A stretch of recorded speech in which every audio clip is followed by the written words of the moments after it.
Exode 4, verset 23. Je te dis, laisse aller mon fils, pour qu'il me serve. Si tu refuses de le laisser aller, voici, je ferai périr ton fils, ton premier-né. Et l'Église, si Israël n'a pas pu assimiler les miracles de son Dieu, Père éternel selon Ésaïe 9, verset 6, pour le mettre en croix, finalement, l'Éternel, je suis le Dieu Tout-Puissant, en la personne médiatrice du Fils de Dieu, Dieu puissant, toujours selon Ésaïe 9, verset 6, dit près de 700 fois dans les 4 évangiles, je suis le Dieu Tout-Puissant, exactement dans 693 références de Matthieu, Marc, Luc et Jean, où bien sûr il y a des répétitions voulues expressément par l'Éternel qui veut que l'on sache, dans l'Ancien Testament, qu'il est bien le même 5900 fois l'Éternel, je suis le Dieu Tout-Puissant, d'Abraham, et que l'Église adoptera comme le Dieu pourtant 3 fois, saint, pour plusieurs raisons, tant l'Éternel se divise, se germe, pour mieux régner sur l'homme qui hésite toujours de s'approcher volontairement de lui par crainte de représailles comme ce fut le cas pour Israël au pied du mont Sinaï. Et ces 693 références des 4 évangiles, sont là également pour rappeler à la future nouvelle assemblée juive de Matthieu 16 et 18, qui se réunira avant même le jour de Pentecôte en Actes 1, verset 14, pour se soumettre à l'allégeance, et voir le règne et la volonté de Dieu s'accomplir, selon Matthieu 6, verset 10, ou Luc 11 verset 2. Pour les serviteurs et servantes. Que ton règne vienne, que ta volonté soit faite sur la terre. Pour les disciples qui ont disparu au cours du 1er siècle. Il leur dit, quand vous priez, dites, Père. Que ton nom soit sanctifié, que ton règne vienne.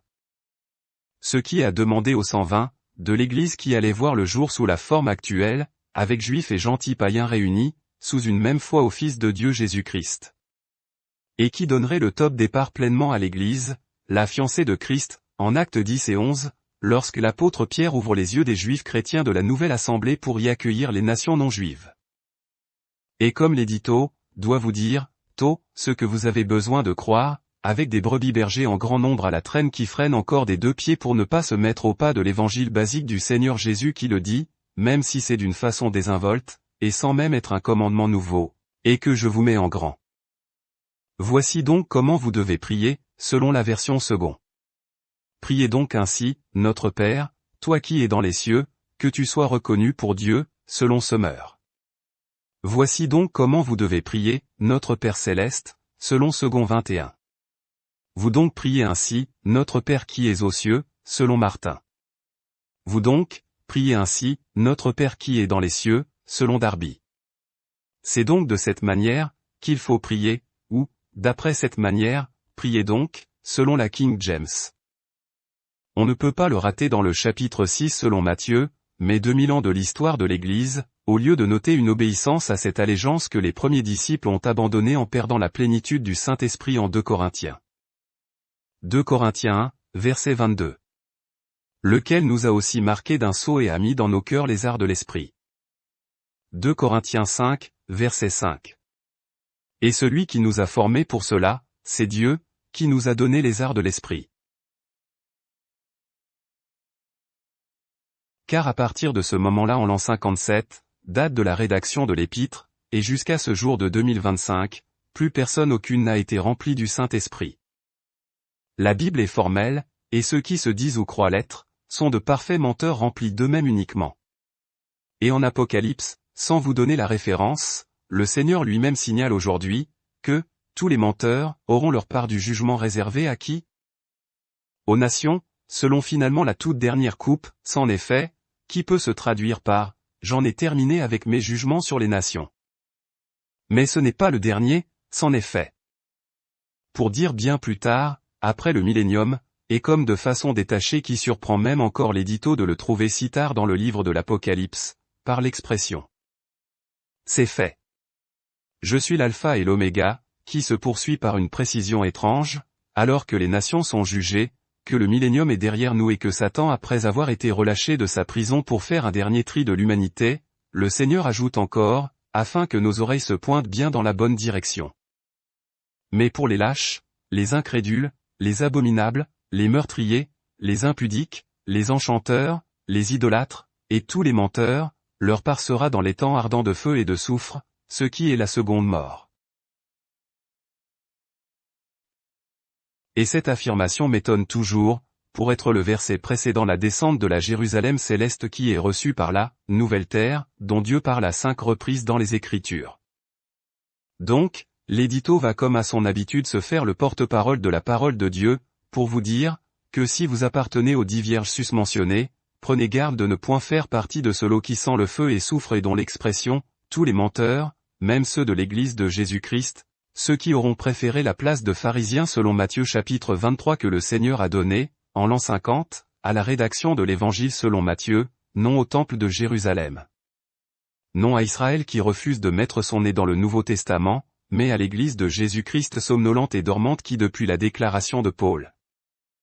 Acte 20, versets 29 et 30. Je sais qu'il s'introduira parmi vous, après mon départ, des loups cruels qui n'épargneront pas le troupeau, et qu'il s'élèvera du milieu de vous des hommes qui enseigneront des choses pernicieuses, pour entraîner les disciples après eux. Et dans l'esprit de Paul, c'est inévitablement ce qui nous est arrivé selon les assemblées.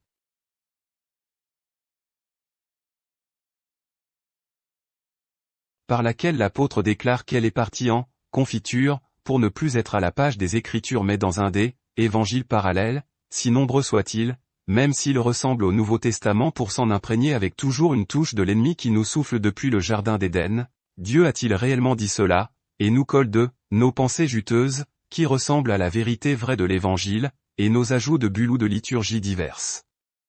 Dans la chrétienté, en abandonnant, ou volant à l'Éternel de si nombreux iota et traits de lettres, que l'enlèvement de l'Église, selon la parabole des 10 vierges sera d'une tristesse pour la moitié de la chrétienté qui se sera attachée à de folles pensées pour avoir refusé de croire les très hautes d'eux.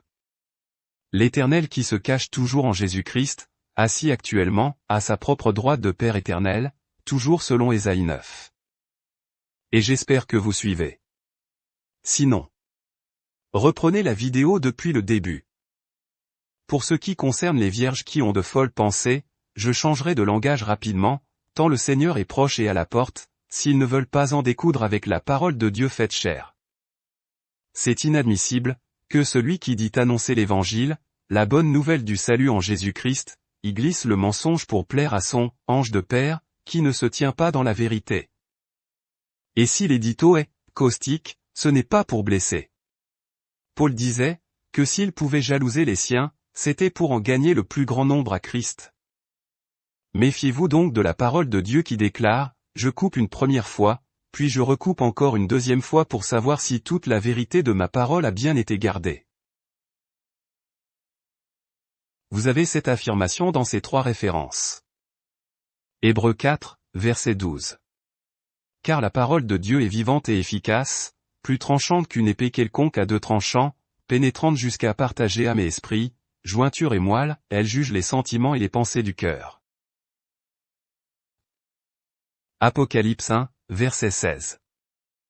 Il avait dans sa main droite 7 étoiles. De sa bouche sortait une épée aiguë, à 2 tranchants, et son visage était comme le soleil lorsqu'il brille dans sa force. Et pour la 3e référence, il n'est pas question d'épée visible, mais d'une épée invisible, qui découpe tout de nous en morceaux, passant entre notre moelle et nos os pour voir si nous n'avons pas volé à l'Éternel un de ces fameux iota ou traits de lettres, que l'on n'aurait pas voulu mettre en pratique. Mais Dieu se veut rassurant. Et s'il est plein de grâce, et ne mentionne même pas cela dans la parabole des talents en Matthieu 25, versets 14 à 30, c'est afin que les plus vaillants qui lui ramèneront 2 ou 5 talents de plus, soient un moteur comme une bonne odeur à faire un service quotidien pour le Seigneur afin que les plus modestes, en dons reçus, soient motivés à œuvrer de leur plein gré pour le Seigneur Jésus et ne pas laisser seulement une élite à remporter, le prix de l'obéissance. Car si Dieu vient sur les nuées, à la rencontre de son Église, il vient vers elle avec l'épée de la parole de Dieu qui sort de sa bouche pour rendre à chacun. Hébreux 4, verset 12. Car la parole de Dieu Christ est vivante et efficace, plus tranchante qu'une épée quelconque à 2 tranchants, pénétrante jusqu'à partager âme et esprit, jointure et moelle, elle juge les sentiments et les pensées du cœur. Avant d'arriver au ciel le jour de l'enlèvement, la rétribution que chacun mérite, avant de prendre son rôle de Père éternel, venant également du ciel, toujours en la personne de Christ selon Ésaïe 9 verset 6, pour nous ouvrir finalement les bras aux enfants prodigues que nous sommes depuis le jardin d'Éden, qui seront finalement de retour à la maison pour être reçus dans les bras de Dieu avec une robe qui nous attend, un anneau ou pas, des souliers et le veau gras pour les réjouissances de l'agneau. Mais où est donc cachée l'épée du Seigneur Jésus qui sortirait de sa bouche pour juger littéralement l'Église dès le jour de son enlèvement? Car si le Seigneur vient sur les nuées. 1 Thessaloniciens 4, versets 16 et 17. Car le Seigneur lui-même, a un signal donné, à la voix d'un archange, et au son de la trompette de Dieu, descendra du ciel, et les morts en Christ ressusciteront premièrement. Ensuite, nous les vivants, qui serons restés, nous serons tous ensemble enlevés avec eux sur des nuées, à la rencontre du Seigneur dans les airs, et ainsi nous serons toujours avec le Seigneur. Mais le Père dit à ses serviteurs, apportez vite la plus belle robe, et l'en revêtez, mettez-lui un anneau au doigt, et des souliers aux pieds. Amenez le veau gras, et tuez-le. Mangeons et réjouissons-nous. Luc 15, versets 22 et 23. Mais où donc est l'épée qui sortirait de la bouche du Seigneur à l'enlèvement de l'Église? Eh bien, tout d'abord comme nous l'avons vu sur la page précédente, elle fait partie intégrante du Christ ressuscité, et elle est cachée prophétiquement dans le livre de l'Apocalypse afin de ne pas effrayer inutilement la belle Église qui est ravie, d'être enlevée par celui qui l'aime déjà énormément bien avant la fondation du monde et qui déclare par l'apôtre Jean. Il avait dans sa main droite 7 étoiles. De sa bouche sortait une épée aiguë, à 2 tranchants, et son visage était comme le soleil lorsqu'il brille dans sa force. Repens-toi donc, sinon, je viendrai à toi bientôt, et je les combattrai avec l'épée de ma bouche. De sa bouche sortait une épée aiguë, pour frapper les nations, il les pètera avec une verge de fer, et il foulera la cuve du vin de l'ardente colère du Dieu Tout-Puissant. Et les autres furent tués par l'épée qui sortait de la bouche de celui qui était assis sur le cheval, et tous les oiseaux se rassasièrent de leur chair.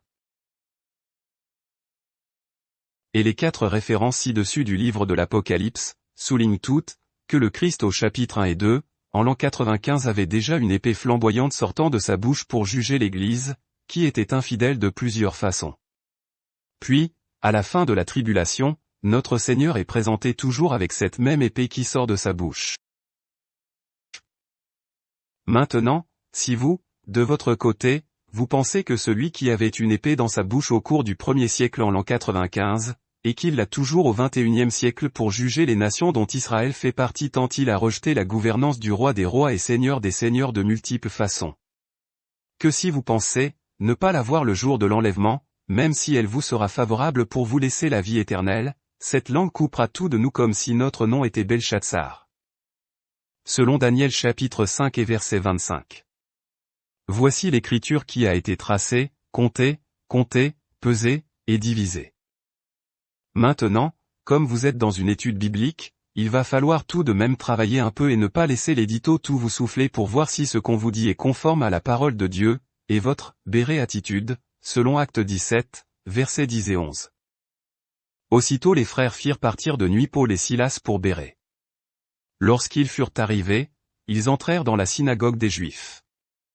Ces Juifs avaient des sentiments plus nobles que ceux de Thessalonique, ils reçurent la parole avec beaucoup d'empressement, et ils examinaient chaque jour les Écritures, pour voir si ce qu'on leur disait était exact. Un Seigneur qui vient avec son tranchant de l'épée vers qui?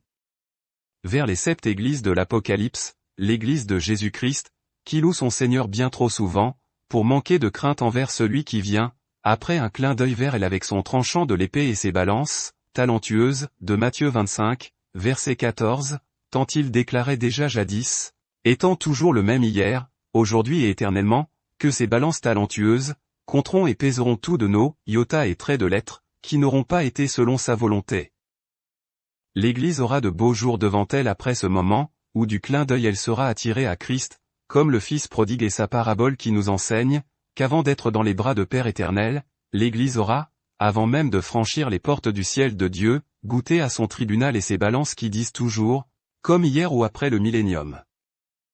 Voici l'écriture qui a été tracée, comptée, pesée, et divisée. On peut bien sûr préférer les traits de lettres de Romains 3, verset 24. Et ils sont gratuitement justifiés par sa grâce, par le moyen de la rédemption qui est en Jésus-Christ. Mais ce verset n'effacera jamais celui-ci. 2 Corinthiens 5, verset 10. Car il nous faut tous comparaître devant le tribunal de Christ, afin que chacun reçoive selon le bien ou le mal qu'il aura fait, étant dans son corps. Et même si vous n'aimez pas ce verset pour le sauter à votre lecture, il fait pourtant partie intégrante de la parole de Dieu, avec une dernière chose avant de reprendre notre message. C'est le verset ci-dessous, où personne, pas même l'édito ne va surseoir au tribunal de Christ. Hébreux 9, verset 27. Et comme il est réservé aux hommes de mourir une seule fois, après quoi vient le jugement. C'est même le contraire. Si bien que Paul ne traite pas le sujet lorsqu'il parle d'un heureux événement pour ceux qui attendent loyalement le Seigneur selon les règles de l'Évangile et du Seigneur que nous devrions servir pleinement dès notre nouvelle naissance au lieu de traîner les pieds devant la parole de Dieu et son joug enfantin. Matthieu 11, verset 30. Car mon joug est doux, et mon fardeau léger. Comme je ne suis pas votre brebis berger, je puis vous dire la vérité vraie de la parole de Dieu sans retenue aucune. Vous ne voulez pas de l'allégeance de Christ que je vous place ici comme une piqûre de rappel essentielle à votre vie chrétienne endormie, non selon l'examen de la plume de l'édito, mais de la parole de Dieu qui vous dit que vous faites partie intégrante de la parabole des 10 vierges parfaitement endormies spirituellement avant le retour de Christ. Matthieu 25, verset 5. Comme l'époux tardait, toutes s'assoupirent et s'endormirent. Racontez l'histoire à un ou une enfant de 5 ou 6 ans en lui demandant ce qu'il comprend, et je suis pratiquement sûr que l'Esprit Saint lui-même lui soufflera. Oh là là! Que c'est triste! Pourquoi ma chérie? Eh bien, l'histoire dit que le Seigneur revient, et tout le monde, pasteur compris, sont en train de dormir. Dites cela à votre pasteur, et je suis persuadé, qu'en tant que serviteur de Dieu avisé, il ne passera plus devant, voici comment vous devez me faire plaisir, et emboîtera le pas à l'édito pour apprendre correctement l'allégeance de notre Père éternel à son assemblée, afin d'être, et pardonner l'expression militaire de plus de 3 ans de service, qui devrait les réveiller afin qu'ils soient au garde à vous. L'Éternel a parlé à son serviteur pour examiner tous les iota et traits de lettres de Matthieu 6, afin de ne pas se prendre une remontrance du regard du Seigneur Jésus, qui venant sur les nuées nous aura accueillis pour nous attirer à lui. 1 Thessaloniciens 4, verset 17. Ensuite, nous les vivants, qui serons restés, nous serons tous ensemble enlevés avec eux sur des nuées, à la rencontre du Seigneur dans les airs, et ainsi nous serons toujours avec le Seigneur. Et ce regard de feu, le Seigneur l'a déjà sous le prophète Daniel. Daniel 7, verset 9. Je regardais, pendant que l'on plaçait des trônes. Et l'Ancien des jours s'assit. Son vêtement était blanc comme la neige, et les cheveux de sa tête étaient comme de la laine pure, son trône était comme des flammes de feu, et les roues comme un feu ardent. Daniel 10, verset 6. Son corps était comme de chrysolite, son visage brillait comme l'éclair, ses yeux étaient comme des flammes de feu, ses bras et ses pieds ressemblaient à de l'airain poli, et le son de sa voix était comme le bruit d'une multitude. En 37 ans de diaconat, je n'ai jamais entendu un brebis berger dire à son assemblée. C'est vraiment un regard chaleureux que le Seigneur a revêtu assis à la droite de Dieu. Paissez donc mes frères brebis, il n'y a rien à craindre de ce regard. Et j'ai beau creuser ma mémoire de diacre, ou d'animateur d'une radio chrétienne durant plus de 10 ans, pour avoir un souvenir de ces versets qui reviennent finalement 5 fois dans la parole de Dieu, et que l'Église de Jésus-Christ ne connaît pas suffisamment pour éventuellement les avoir lus, ici ou là, sans vraiment y prêter toute l'attention nécessaire, afin de comprendre que ce sont les yeux de Christ et de son tribunal qui viendra à notre rencontre dans les airs. Regard, qu'il a déjà au chapitre 1er, avant même de tribunaliser les 7 églises d'Asie en Apocalypse 1 à 3. Avant. Et ne pensez pas qu'il y a ici répétition de ce qui a été déjà souligné.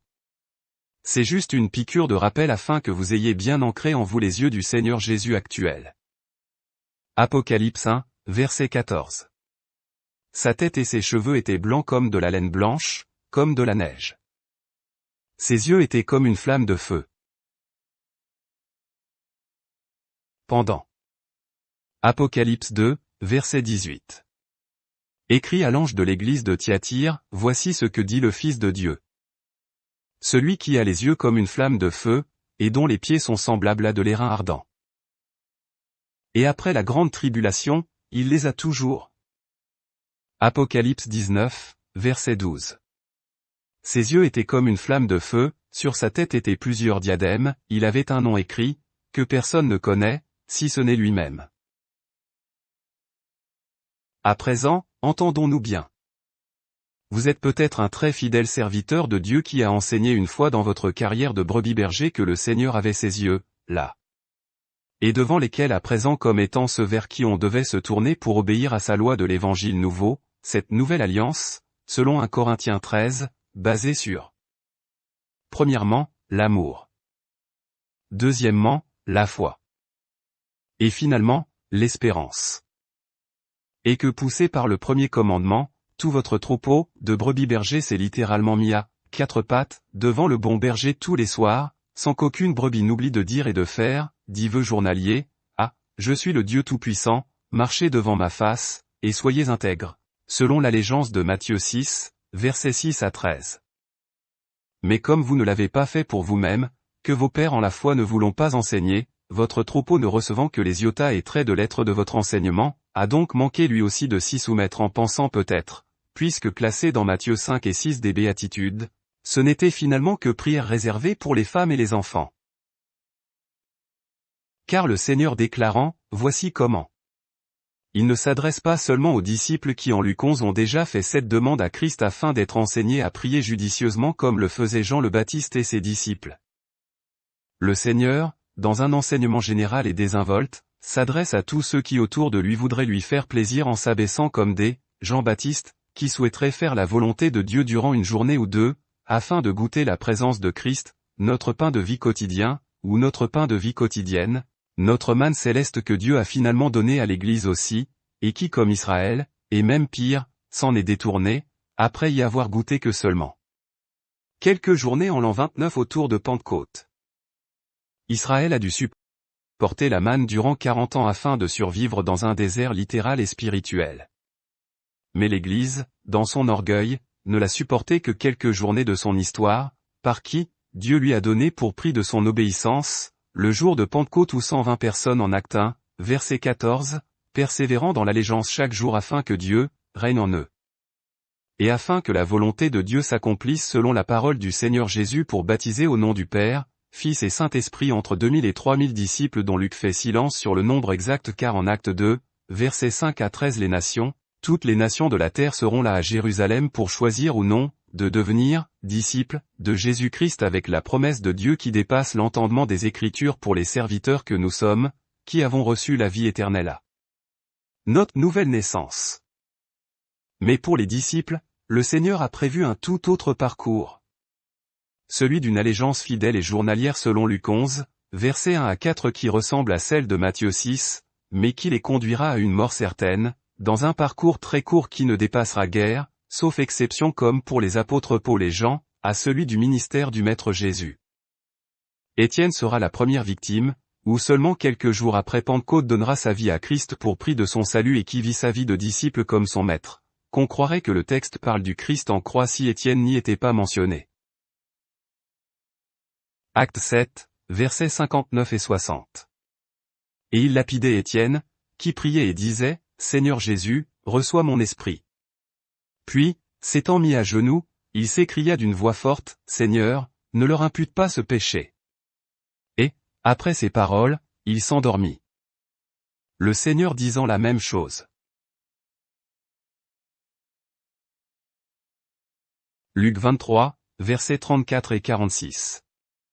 Jésus dit, Père, pardonne-leur, car ils ne savent ce qu'ils font. Ils se partagèrent ses vêtements, en tirant au sort. Jésus s'écria d'une voix forte, Père, je remets mon esprit entre tes mains. Et, en disant ces paroles, il expira.